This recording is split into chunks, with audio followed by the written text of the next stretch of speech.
यार मैं बोर हो रही हूँ। लॉकडाउन ने सारा यार काम ही ये भी खराब कोई कर दिया। जिंदगी है। यार मैं बोर हो रही हूँ। लॉकडाउन ने सारा काम ही यार ये खराब भी कर कोई दिया। जिंदगी है। लॉकडाउन ने सारा काम ही खराब कर दिया। Okay, stop. Before I start saying anything, let me ask you one question. इस लॉकडाउन में what should be the optimistic approach? For the best understanding of this question, एक कहानी सुनते हैं।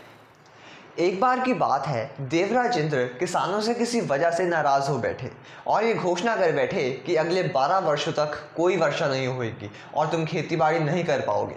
किसान बहुत परेशान हो गए और वे उनके सामने गिड़गिड़ाए।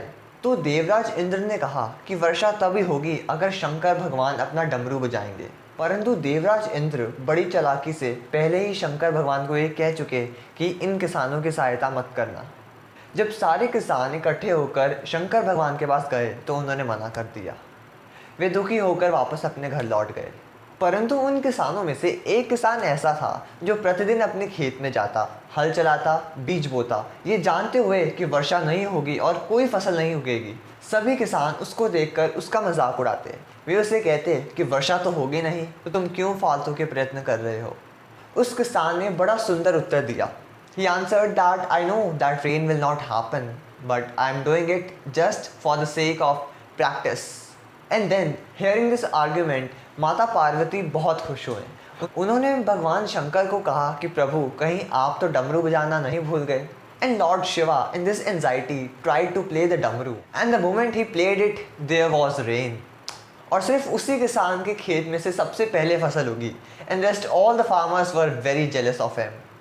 Well, that was the story, and you know what? It is the practice which keeps on making you perfect. This pandemic situation is unfortunate for all of us.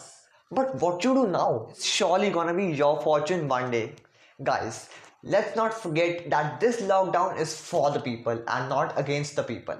Arey yaar, let's realize that this is the most productive time of your life for you to do the most productive work, be it your homework, be it your schoolwork. Yes, you guessed it right. Practice is the ultimate hope of this lockdown. So चाहे ये lockdown 2 हफ्तों में ख़त्म हो जाए या 2 महीनों में या 2 सालों में, whatever trade or profession you are in, just keep on practicing and sharpening your skills. Whether you are a child or you are an adult or an aged person, learn new skills, learn new dishes, so that when this lockdown is over, when you step out of your home, you have something in your hand.